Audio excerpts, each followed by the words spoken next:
ప్రతికూల వాతావరణ పరిస్థితుల్లోనూ అంతర్జాతీయ సరిహద్దులపై నిఘా ఉంచేందుకు భారత సైన్య అమలు పదిలోకి మరో కొత్త అస్త్రం వచ్చి చేరుతోంది. త్వరలో ఏఐ ఆధారిత రోబోట్లు అంతర్జాతీయ సరిహద్దుల్లో నిఘా కోసం రంగప్రవేశం చేస్తున్నాయి. ఐఐటి గువాహటిలో డిఎస్ పాటియో రోబోటిక్ ల్యాబొరేటరీ ప్రైవేట్ లిమిటెడ్ అనే స్టార్టప్ అభివృద్ధి చేసిన ఈ రోబోలకి రక్షణ పరిశోధన అభివృద్ధి సంస్థ నుంచి గుర్తింపు దొక్కింది. భారత సైన్యం ఇప్పటికే ఈ నిఘా వ్యవస్థ కోసం ఫీల్డ్ ట్రయల్స్ నిర్వహిస్తోంది.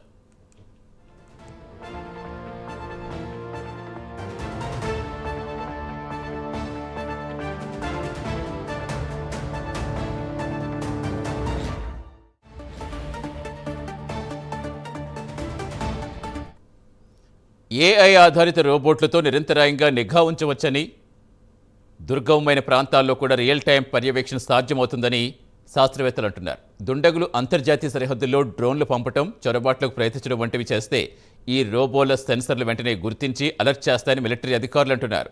సాంప్రదాయంగా నిర్వహించే గస్తీ, కెమెరాస్, డ్రోన్ల స్థానంలో ఏఐ ఆధారిత రోబోలు అన్ని కాలమాన పరిస్థితుల్లో, ప్రాంతాల్లో సమర్థవంతంగా పనిచేస్తాయని డిఎస్ఆర్ఎల్ సీఈఓ అర్బన్ కుమార్ బర్మన్ చెబుతున్నారు.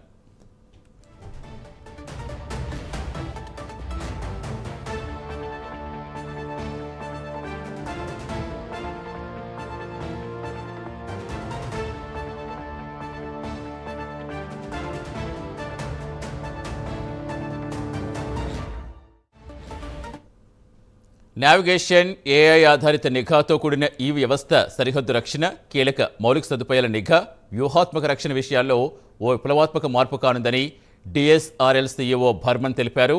జాతీయ, అంతర్జాతీయ భద్రత విషయంలో ఎదురవుతున్న సవాళ్లు తట్టుకునేందుకు ఏఐ ఆధారిత అత్యాధునిక నిఘా పరికరాలు అభివృద్ధి చేయాలన్నదే తమ లక్ష్యమని అర్నబ్ కుమార్ బర్మన్ పేర్కొన్నారు. రక్షణ రంగం, జాతీయ భద్రత బలోపేతం చేస్తే మరిన్ని ఆవిష్కరణలు చేసేందుకు నిరంతరం కృషి చేస్తున్నామని డిఎస్ఆర్ఎల్ సీఈఓ అర్నబ్ కుమార్ బర్మన్ వెల్లడించారు.